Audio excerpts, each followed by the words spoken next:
The water was supposed to be turquoise, the kind of blue that erases memory, that makes you forget the small apartment back in Ohio and the credit card debt and the arguments about whose family to visit for Thanksgiving. But on the morning of September 14th, when the housekeeper knocked 3 times on the villa door and received no answer, when she used her master key and stepped inside to the smell of copper and lavender, air grossour freshener, fighting a war neither could win, the only blue that mattered was the one slowly spreading across Melissa Hartford's lips. Her body, sprawled across Italian tile that cost more per square foot than her wedding dress. Before we dive deeper, tell us where you're watching from and what is the time there. It helps us know how far these stories reach. Her husband, Trevor Hartford, 29 years old, former high school quarterback with a jawline that made mothers trust him and a smile that made daughters ignore their instincts, lay 6 feet away in the bedroom doorway, one arm reaching forward as if he'd been crawling toward something, or away from something or towards someone who was already gone. They had been married for 8 days. The Maldives villa cost $11,000 for 5 nights. Trevor's best man, a cryptocurrency investor named Jason Reeves, had paid for it as a wedding gift, a gesture so generous that Melissa cried when she opened the envelope at the reception. Mascara streaming down her face as 200 guests applauded what they thought was joy, but might have been something else entirely, something that looked like grief, practicing for its real debut. The investigation began with the housekeeper's scream, a sound so raw that dolphins in the nearby reef scattered, their sonar overwhelmed by human frequency registering pure horror. Security footage from the villa's entrance showed the couple returning at 10:47 p.m. the previous night, Trevor's arm around Melissa's waist, her head tilted against his shoulder, both of them sun-drunk and swaying slightly, the kind of swaying that looks romantic until you learn what comes next. Detective Amara Osman from the Maldives Police Service arrived within 40 minutes, her hijab pinned precisely, her eyes already cataloging details before she crossed the threshold. She'd worked homicides for 11 years, mostly domestic disputes between locals and the occasional tourist overdose. But nothing like this, nothing that felt this staged and this chaotic at the same time. The villa was called Paradise's Edge, and the irony wasn't lost on anyone. Melissa's body showed signs of strangulation, the petechiae in her eyes like tiny galaxies bursting, the ligature marks on her neck consistent with something thin and strong, possibly a rope or a cord. But there were also defensive wounds on her hands, skin under her fingernails that would later be tested, and a bruise on her left temple suggesting she'd been hit or had fallen. The timeline was murky. The medical examiner, a Sri Lankan doctor who'd been eating dinner with his daughter when he got the call, estimated death between midnight and 3 a.m. Trevor's cause of death was different. Blunt force trauma to the back of the skull, 3 distinct impact points suggesting multiple blows, and a blood spatter pattern on the white bedroom wall that looked like abstract art, the kind that museums charge admission to see and visitors pretend to understand. The murder weapon wasn't immediately obvious, though a bronze statue of a sea turtle, part of the villa's coastal chic decor, sat on the floor near Trevor's body, its base dark and sticky. 2 different causes of death suggested 2 different intentions, or one killer who changed their mind, or 2 killers with different methods, or a scenario so twisted that even Detective Osman, who'd learned to expect darkness in places that sold themselves as paradise, felt her stomach tighten.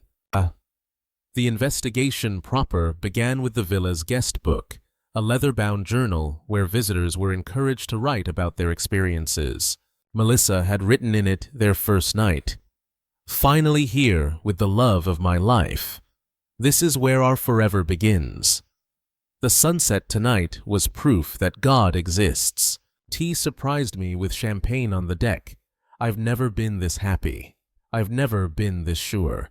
Trevor's entry, written the same night but in different ink, was shorter. Living the dream with my dream girl, worth every penny, worth the wait. Worth the wait. Detective Osman underlined those words in her notepad. The first person she interviewed was the villa manager, a British expatriate named Colin Davies, who'd moved to the Maldives 12 years ago after what he described as complications in London that he preferred not to discuss. He was pale despite years of tropical sun, the kind of pale that suggests someone who works at night or avoids mirrors. They seemed perfect, Colin said, hands shaking slightly as he poured himself water from a crystal pitcher. I mean, that's what everyone says after, isn't it? But genuinely, they were the kind of couple you'd see in our brochure. Young, attractive, clearly in love. They did the sunset cruise, the couple's massage, the private beach dinner, all the premium experiences. Did you notice any tension between them? Osman asked. Colin paused too long. No. You paused. I'm thinking. You're deciding what to tell me. He sighed, and in that sigh was the weight of every secret he'd kept for every guest who'd ever paid premium rates for discretion. The second night, I heard them arguing. I was walking past their villa around 9 p.m., doing my evening rounds. The windows were open. She was crying. He was saying something about it being in the past, that she needed to let it go. What was in the past? I don't know. I kept walking. You learn in this job not to listen too carefully. But you listened carefully enough to remember. Colin met her eyes. Crying stays with you, especially when it stops suddenly, like someone put a hand over someone's mouth, or like someone decided to swallow it instead.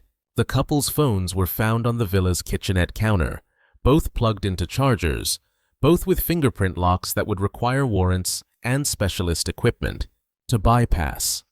But their iPads were unlocked, and what Detective Osman found in Melissa's photo library told a story that the guest book's cheerful entry had omitted.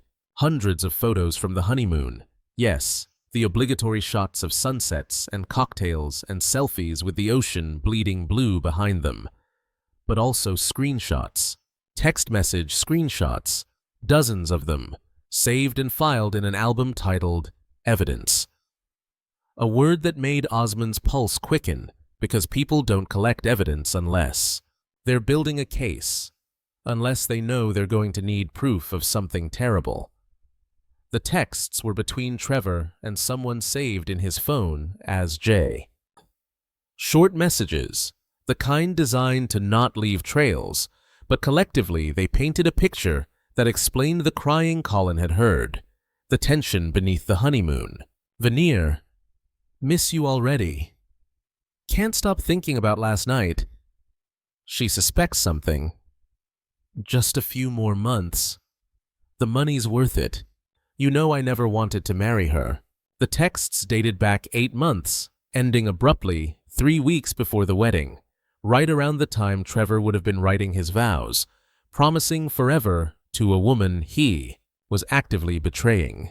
Detective Osman sat in the villa's living room, the same space where Trevor and Melissa had likely sat, and tried to reconstruct not just a crime, but a marriage, a relationship, that existed in two realities simultaneously, one real and one performed. She called the Ohio Police Department where the Hartfords lived, requested background checks, requested interviews with family and friends, requested access to bank accounts, and credit card statements, requested everything that transforms a person from a body into a history, from a victim into a protagonist of their own tragedy. The first call she made personally was to Trevor's best man, Jason Reeves, the one who'd paid for the villa, the one whose generosity had placed them in this exact location when death came calling. Jason answered on the second ring, his voice still thick with sleep, despite it being 2 p.m. in California. Hello. Mr. Reeves, this is Detective Amara Osman with the Maldives Police Service.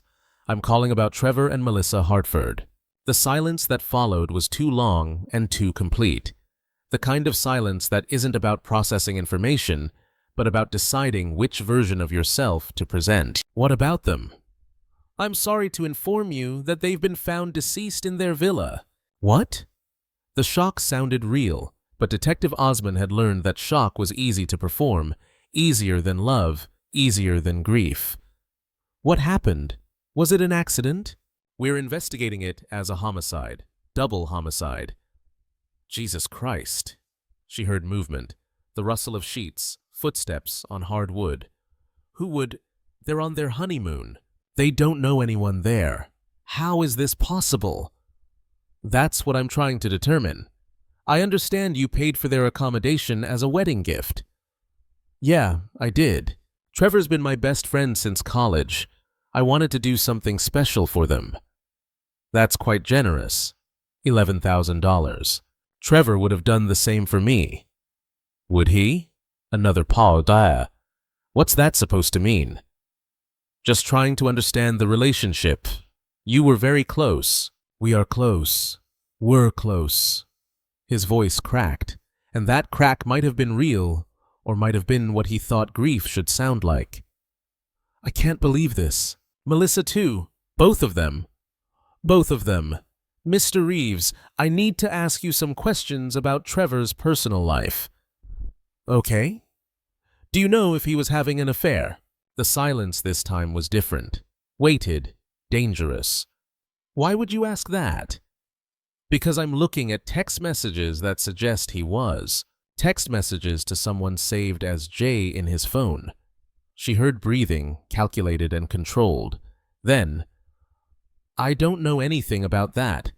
J. Jason. That's your initial. It's also Jennifer's, and Jessica's, and about 1,000,000 other names. But you're the one who's not surprised by the question. You didn't say, no way, Trevor would never. Wow. You didn't defend your best friend's character. You went straight to plausible deniability. Detective, I'm trying to process that my best friend is dead. Forgive me if I'm not performing shock the way you expect.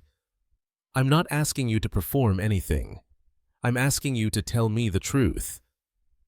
The truth is, Trevor loved Melissa. He married her. Whatever you found on his phone, maybe it was old, maybe it was from before they got serious, maybe you're misinterpreting context. The last message was 3 weeks before the wedding. Jason said nothing. Mr. Reeves, were you having a sexual relationship with Trevor Hartford? I want to talk to a lawyer. You're not under arrest. You're not even a suspect at this point. I'm just trying to understand who Trevor was, because someone killed him and his wife, and the more I know about his life, the closer I get to finding out why. I have nothing more to say. He hung up. Detective Osmond stared at the phone, then at the villa around her. The luxury that had become a crime scene, the paradise that had become a grave. She thought about secrets, about how they accumulate weight, how they change the air pressure in a room, how they turn love into something that requires performance and maintenance, how they eventually crush whoever carries them. The second interview was with Melissa's sister, Rachel Montgomery, who lived in Cleveland and worked as a pediatric nurse, and whose first reaction when she heard the news was not shock, but something that sounded almost like inevitability, like she'd been waiting for this call without knowing she was waiting. I told her not to marry him, Rachel said, her voice flat in the way voices get when emotion has burned through them and left only ash. I told her something was off, but she was so in love, or so desperate to be in love, and she couldn't see what everyone else could. What could everyone else see? That he was performing, that his love was a script. I'm a nurse, detective. I watch people in pain every day. I know the difference between real and fake. Trevor's love was fake. It had all the right words, but none of the right feeling behind it. Did you share these concerns with Melissa? Constantly. She said I was jealous. She said I'd been single too long, and I'd forgotten what real love looked like. Maybe she was right. Maybe I had forgotten. Or maybe I remembered too well what it's supposed to feel like, and that's why I could see that what she had wasn't it. Do you know if Trevor was having an affair? Rachel laughed, a sound like glass breaking. I knew something was wrong. I didn't have proof, but I knew. 2 months before the wedding, Melissa called me at midnight, crying so hard I couldn't understand her for the first 5 minutes. When she finally calmed down, she told me she'd found texts on Trevor's phone. Flirty texts, sexual texts, texts to someone he'd been seeing behind her back. Did she say who? She didn't know. He'd deleted most of them, but she'd seen enough. When she confronted him, he convinced her it was nothing, that it was just a fling, that it meant nothing compared to what they had.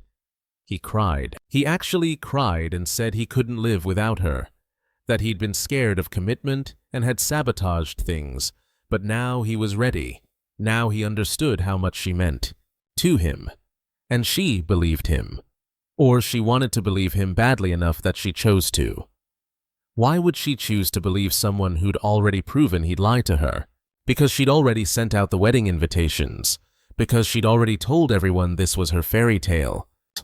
Because she was 32 years old and all her friends were married and having babies, and she'd spent the last decade dating men who wouldn't commit. And finally, here was someone who proposed, who gave her the ring and the promise and the future she'd been taught to want. Walking away would mean admitting she'd been wrong, admitting she'd wasted time, admitting that the fairy tale was a lie. It's easier to marry the liar and hope you can change the story. Detective Osman wrote this down, not because it was evidence, but because it was truth, and sometimes truth and evidence are the same thing. Did Melissa seem afraid of Trevor? No, that's the thing. She wasn't afraid of him. She was afraid of losing him. There's a difference. If she'd been afraid of him, maybe she'd have survived. But she was so focused on keeping him, on being the perfect wife, on proving everyone who doubted them wrong, that she didn't see whatever was coming. Do you think Trevor killed her? Rachel was quiet for a long time. Then, I think Trevor killed her the day he proposed with a lie in his heart. What happened in the Maldives was just the physical catching up to the spiritual. She was already dead. Her body just didn't know it yet. The forensics report came back 3 days later. The skin under Melissa's fingernails contained DNA from 2 sources, Trevor and an unknown male. The timeline was recalibrated. Melissa died first, around midnight, strangled manually before a ligature was applied, suggesting the killer started with their hands, and then switched to something else, possibly because their hands got tired. Possibly because the intimacy of manual strangulation became too much, or possibly because someone interrupted them. Trevor died approximately 90 minutes later, struck from behind while likely trying to leave the villa or call for help. The bronze turtle statue contained 3 sets of fingerprints, the housekeeper's, Melissa's, and a 3rd set that matched the unknown DNA under Melissa's nails. Someone else had been in the villa that night.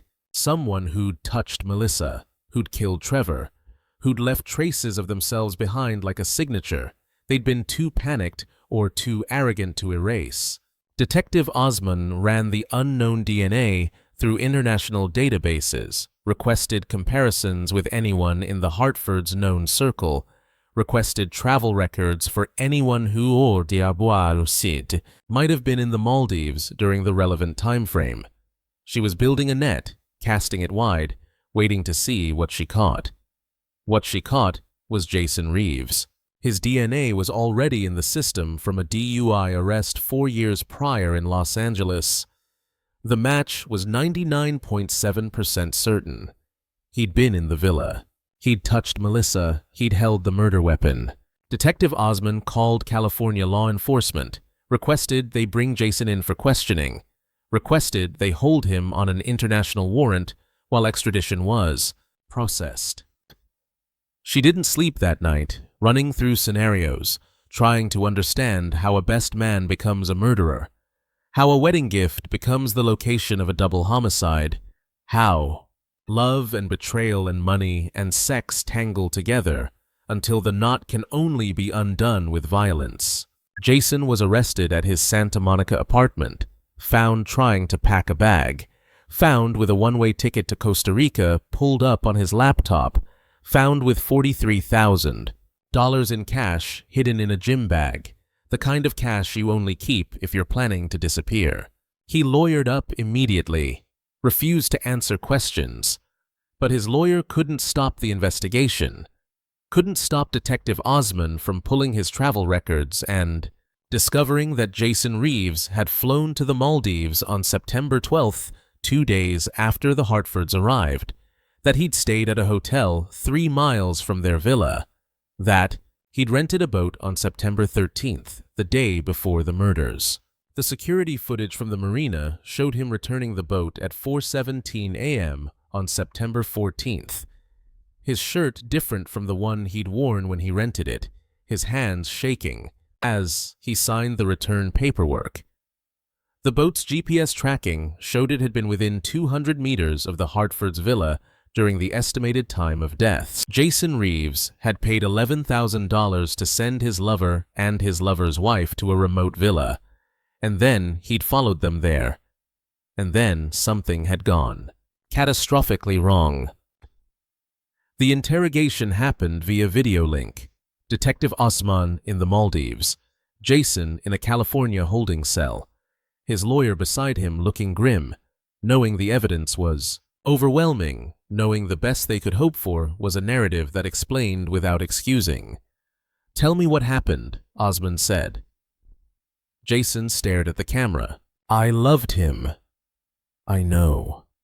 "No, you don't know. You think you know. You think this is about sex, or jealousy, or some crime of passion bullshit. But I loved Trevor since we were 19 years old. I loved him before Melissa even existed in his world.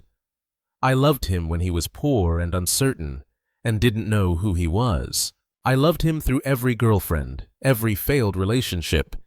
Every night he showed up at my apartment drunk and crying about how empty he felt. I was there. I was always there. And he loved you back." "Yes, he did. We were together, really together, for 4 years. We kept it secret because he wasn't ready to come out, because his family was conservative, because he was scared of what people would think. I understood. I waited. I thought we had time. But then he met Melissa." Jason's face twisted. He met her at a work conference. She was a marketing consultant, all smiles and confidence and heteronormative safety. Everything his parents wanted him to want.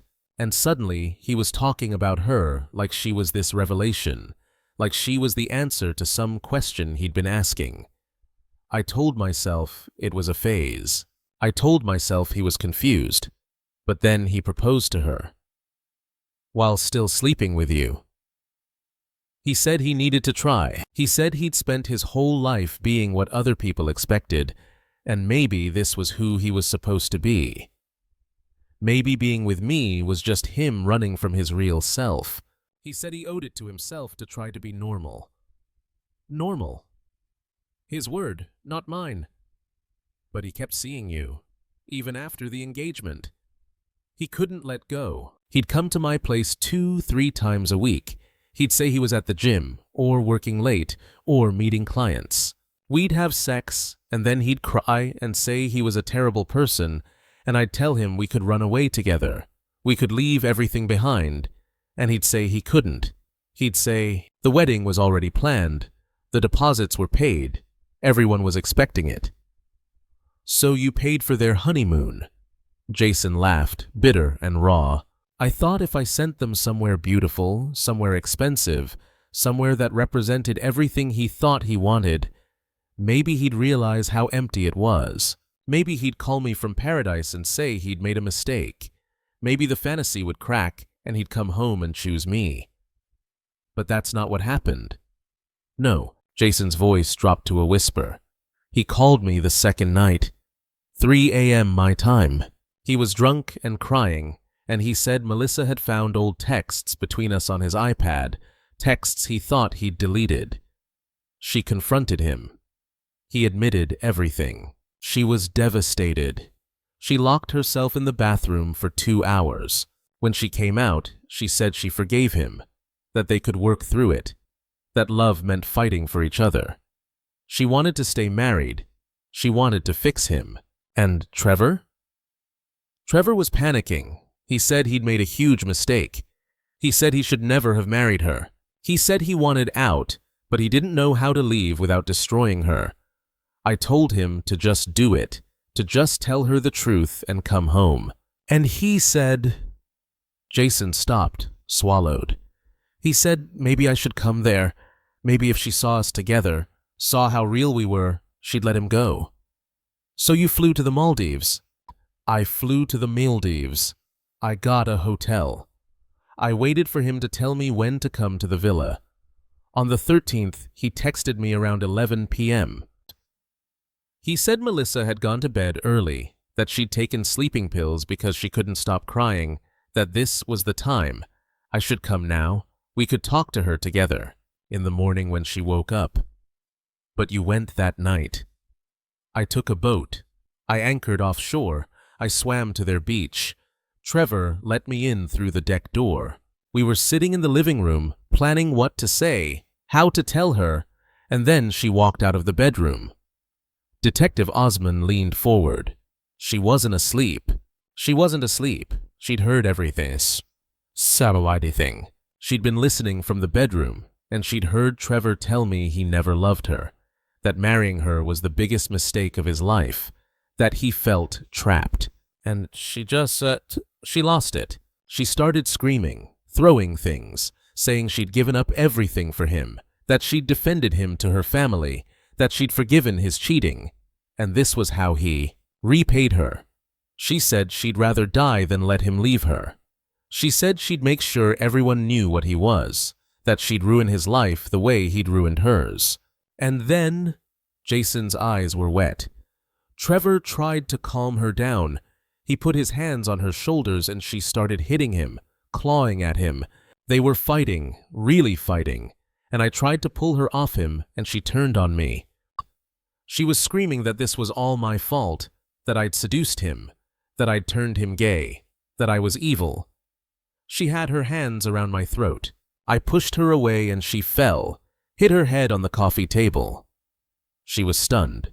She was on the ground, dazed, and Trevor looked at her, and then he looked at me, and he said, "We have to finish this."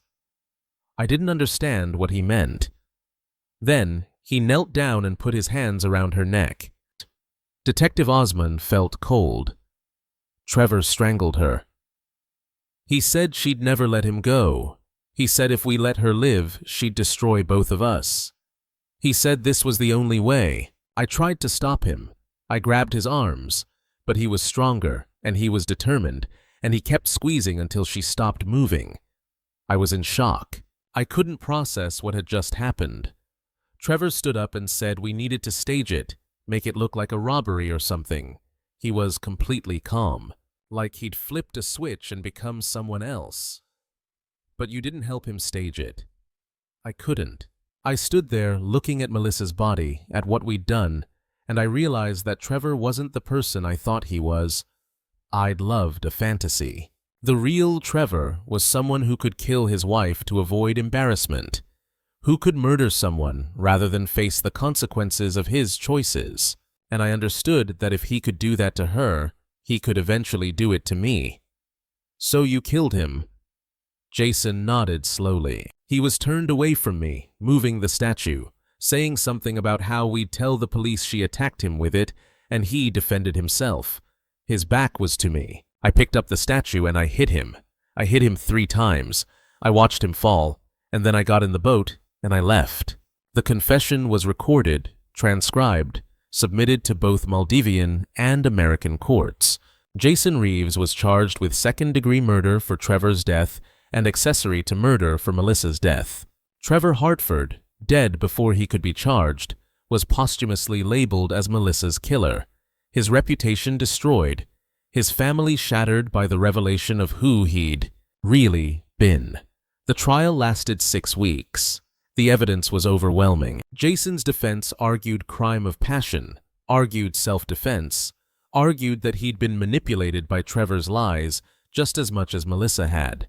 The prosecution argued premeditation, argued that Jason had flown to the Maldives with murder in his heart argued that the entire honeymoon villa gift had been part of a plan to isolate and eliminate obstacles.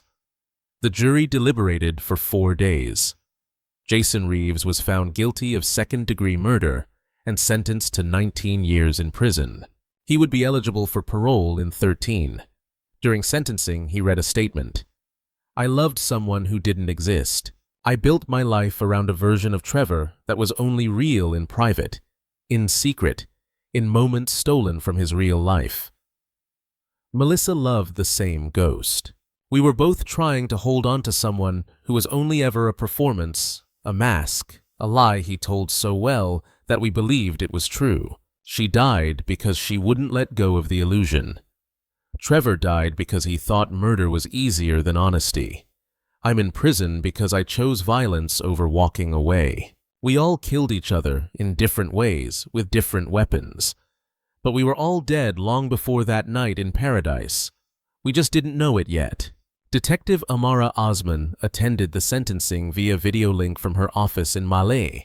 When it was over, she closed her laptop and sat in silence, thinking about the villa called Paradise's Edge, thinking about how love can become poison, how secrets accumulate until they reach critical mass, how two people can die from intimacy just as surely as from violence. She thought about Rachel Montgomery, the sister who'd known something was wrong but couldn't stop it, who'd have to live forever with the knowledge that being right brought no comfort.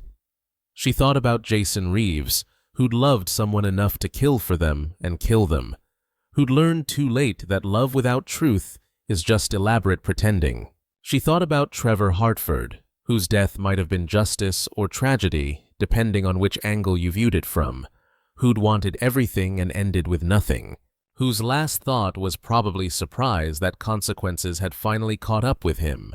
But mostly, she thought about Melissa Hartford, who'd died trying to hold onto a marriage that had never been real, who'd spent her last conscious moments understanding that her entire life had been built on sand, who'd been given 8 days of honeymoon before her husband decided she was easier to kill than disappoint. Melissa, who'd written in the guest book about forever, about happiness, about certainty. Melissa, whose only mistake was loving someone who was incapable of loving her back. Melissa, who'd deserved truth and received only performance, who'd deserved loyalty and received only betrayal, who'd deserved life and received only a grave in paradise. The villa was cleaned, redecorated, renamed. Paradise's Edge became Serenity Point, as if changing the name could erase what had happened there, as if future honeymooners wouldn't feel the cold spot in the bedroom, wouldn't hear echoes in the silence, wouldn't wake at 3 a.m. with the feeling that something terrible had happened in the space where they were trying to celebrate love. The resort manager, Colin Davies, quit 3 months after the murders. He moved back to London, back to whatever complications he'd been running from, deciding that known demons were better than tropical ghosts. The housekeeper who'd found the bodies never worked in hospitality again. Some doors, once opened, can't be closed. Some screams, once screamed, echo forever. Rachel Montgomery created a foundation in her sister's name, focused on helping women leave relationships where they felt trapped by social pressure, economic dependence, or sunk cost fallacy. She gave speeches about the danger of ignoring instinct, about the difference between love and performance, about how the worst violence isn't always physical, how you can be murdered emotionally long before your body stops breathing. At one of these speeches, a woman in the back row raised her hand and said, "But how do you know? How do you know if what you have is real or if you're just seeing what you want to see?" Rachel was quiet for a moment. Then she said, "Real love makes you feel more yourself, not less. Real love doesn't require you to ignore your instincts or convince yourself that your concerns are jealousy. Real love doesn't make you collect screenshots labeled evidence because you're building a case against your own doubts. If you're constantly performing for love, constantly auditioning, constantly afraid that the truth will end everything, then what you have isn't love. It's a hostage situation with better lighting. The audience was silent. My sister died because she'd rather be married to a lie than single with the truth. She's not unique. She's not even unusual. Most of us have been there in smaller ways, in relationships we stayed in too long because leaving felt like failure. The only difference is that most of us don't pay for that choice with our lives. Melissa did. And I have to live knowing I saw it coming and couldn't stop it because she'd made her choice. And you can't save someone who's decided that the performance of happiness is close enough to the real thing. Jason Reeves, in prison, gave one interview to a true crime podcast. Speaking from behind plexiglass via phone, his voice flat and processed through speakers that stripped it of any emotion that might have remained. The host asked him if he regretted it. "I regret all of it," he said. "I regret falling in love with someone who couldn't love me publicly. I regret enabling his cowardice. I regret going to the Maldives. I regret not walking away when I saw Melissa on the ground. I regret picking up that statue. I regret every choice I made from the moment I met Trevor until the moment I killed him. But mostly I regret that 3 people died.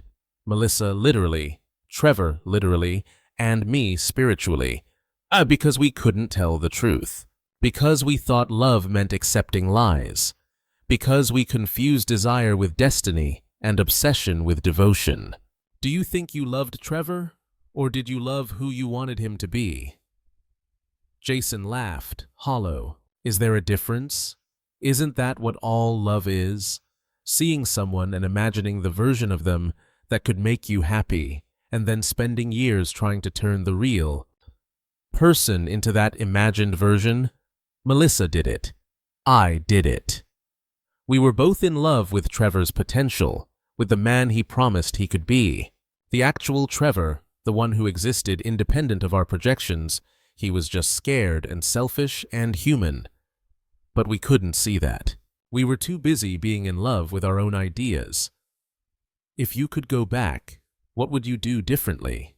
I'd tell 19-year-old me to walk away the first time Trevor said he couldn't be publicly with me. I'd tell him that secret love isn't love. It's shame with benefits. I'd tell him that waiting for someone to choose you is the same as choosing to destroy yourself.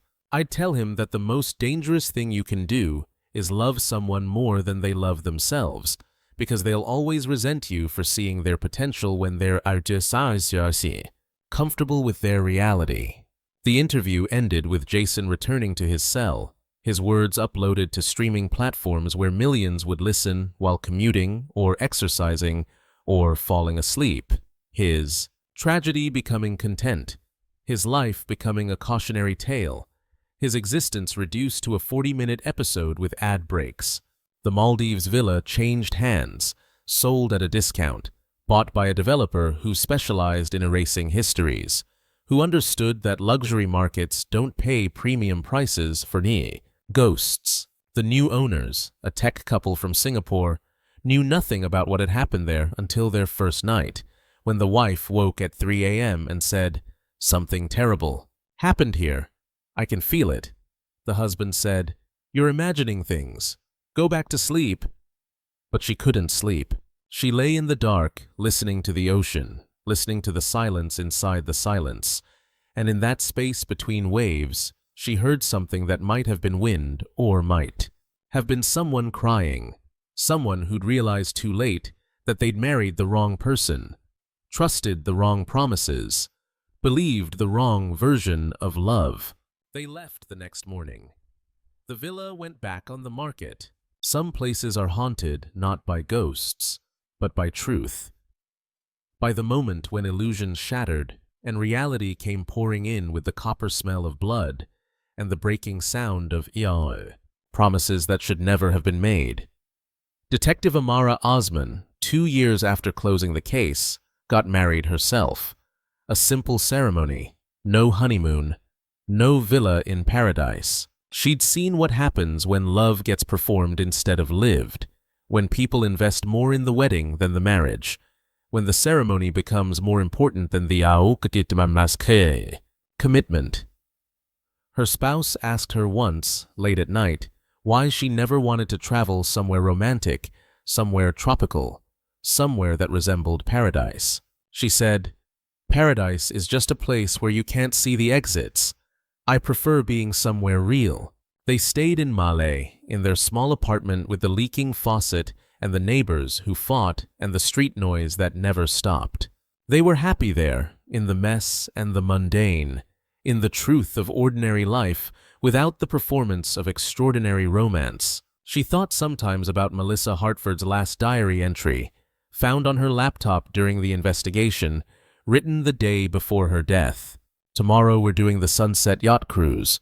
Trevor seems happier today, more present. I think we're turning a corner. I think he's finally ready to really be my husband. I think I was wrong to doubt.